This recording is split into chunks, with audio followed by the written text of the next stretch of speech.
नीरज और प्रिया की शादी को 12 साल हो गए थे।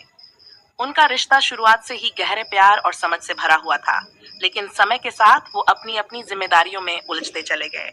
दोनों के पास एक दूसरे के लिए समय कम होता चला गया और प्यार की वो पहली मिठास कहीं खो सी गई थी।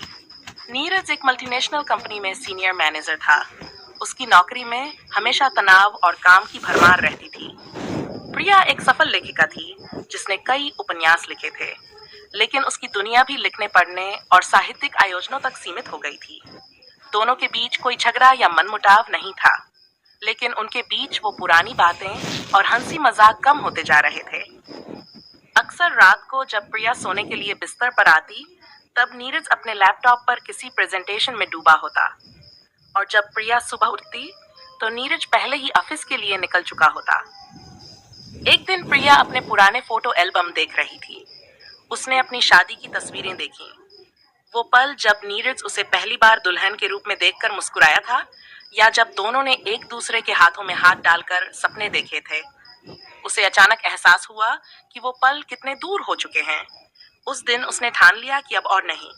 उसे इस रिश्ते में फिर से वही मिठास, वही प्रेम और वही जीवन की ताजगी लानी थी। उसने नीरज से बात करने का फैसला किया।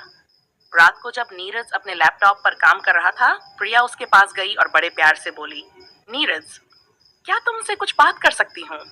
नीरज ने लैपटॉप से नजर हटाई और प्रिया की तरफ देखा। बिल्कुल, बोलो। प्रिया ने थोड़ा झिझकते हुए कहा, नीरज, तुम्हें नहीं लगता कि हम दोनों अब वैसे नहीं रहे जैसे पहले थे? हमारा रिश्ता भी कहीं खो सा गया है। हम इतने व्यस्त हो गए हैं कि एक दूसरे के लिए समय ही नहीं बचा। क्या तुम याद कर सकते हो कि आखिरी बार हमने कब एक साथ अच्छा समय बिताया था, बिना किसी तनाव के? नीरज थोड़ी देर चुप रहा, फिर उसने प्रिया की आंखों में देखा। उसे प्रिया की बात में सच्चाई नजर आई। तुम सही कह रही हो प्रिया। मैं मानता हूँ कि हम दोनों ही काम में इतने उलझ गए हैं कि हमने एक दूसरे के लिए वक्त निकालना ही बंद कर दिया। लेकिन मैं क्या करूं? ऑफिस का काम इतना होता है कि चाहकर भी वक्त नहीं मिल पाता। प्रिया ने नीरज का हाथ पकड़ा और मुस्कुराते हुए कहा, मैं समझती हूँ, लेकिन अगर हम कोशिश करें तो थोड़ा सा वक्त निकाल सकते हैं। चलो कहीं घूमने चलते हैं, बस हम दोनों, जैसे पहले किया करते थे। नीरज ने उसकी तरफ ध्यान से देखा। प्रिया की आंखों में वो पुराना प्यार झलक रहा था, जिसे उसने शायद नजरअंदाज कर दिया था। उसने सोचा कि वाकई वो भी इस रिश्ते में फिर से वही ताजगी चाहता है। नीरज ने सहमति में सिर हिलाया।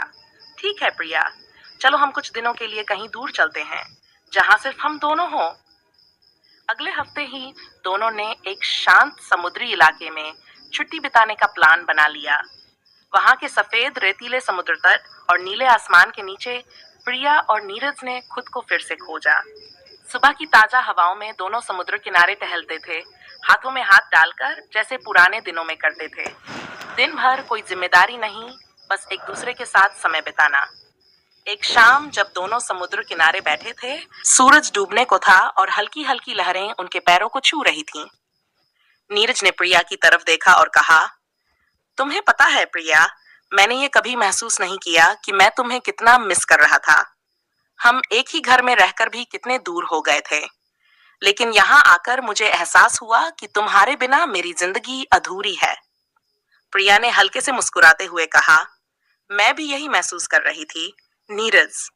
हम दोनों ही एक दूसरे के बिना खो से गए थे, लेकिन अब मुझे लगता है कि हमने फिर से एक दूसरे को पा लिया है। नीरज ने प्रिया का हाथ थाम लिया और दोनों एक दूसरे की आंखों में खो गए। सूरज डूब चुका था, लेकिन उनके दिलों में एक नया सवेरा उग रहा था। उस शाम उन्होंने एक वादा किया कि चाहे जिंदगी में कितना भी तनाव हो, वे कभी भी एक दूसरे के लिए वक्त निकालना नहीं भूलेंगे। छुट्टियों से लौटने के बाद नीरज और प्रिया ने अपने जीवन में कुछ छोटे छोटे बदलाव किए। नीरज ने ऑफिस से वक्त निकालकर हर हफ्ते एक शाम सिर्फ प्रिया के साथ बिताने का वादा किया। प्रिया ने भी अपने काम के साथ नीरज के लिए समय निकालने की कोशिश की। धीरे धीरे उनका रिश्ता फिर से वही मिठास और प्यार से भर गया जो पहले कभी था। अब नीरज और प्रिया न सिर्फ जीवन के हर पल का आनंद ले रहे थे, बल्कि एक दूसरे के साथ अपने रिश्ते को और भी मजबूत बना रहे थे। समय के धागे उन्हें एक दूसरे से कभी अलग नहीं कर सकते थे, क्योंकि अब वे जानते थे कि प्यार और समझ के बिना जीवन अधूरा है।